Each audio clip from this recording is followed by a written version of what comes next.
ఈరోజు మనం early puberty నుంచి వచ్చే సైడ్ ఎఫెక్ట్స్ గురించి మాట్లాడుకుందాం. ఎర్లీ ప్యూబర్టీ పిల్లల ఫ్యూచర్ గ్రోత్, ఎమోషన్స్, హైట్ మీద ప్రభావం చూపుతుందనే విషయం చాలామంది పేరెంట్స్కి తెలియదు. గర్ల్స్ అండ్ బాయ్స్లో ఎర్లీ ప్యూబర్టీ వల్ల వచ్చే ప్రభావాలు ఇవి. ఫైనల్ అడల్ట్ హైట్ తగ్గే అవకాశం, అంటే బోన్స్ ఎర్లీగా ఫ్యూజ్ అయిపోతాయి.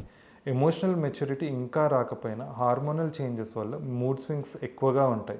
బాడీ చేంజెస్ త్వరగా రావడం వల్ల పిల్లలు ఇన్సెక్యూరిటీ లేదా షైనెస్ పెరగవచ్చు. స్కూల్ పర్ఫార్మెన్స్ మీద కూడా టెంపరీగా ఎఫెక్ట్ కనిపించవచ్చు. గర్ల్స్లో పీరియడ్స్ ఎర్లీగా రావడం వల్ల స్ట్రెస్, డిస్కంఫర్ట్ ఎక్కువగా ఉంటుంది. బాయ్స్లో ఎర్లీ ప్యూబర్టీ చేంజెస్ వల్ల అగ్రెసివ్ బిహేవియర్ కూడా కనిపించవచ్చు. సోషల్లీ కూడా పిల్లలు తమ వయసుకు తగినట్టు ఫీల్ కాకపోవచ్చు. ఎర్లీ ప్యూబర్టీ అంటే హైట్, ఎమోషన్స్, బిహేవియర్ అన్నిటిపైన ప్రభావం ఉంటుంది.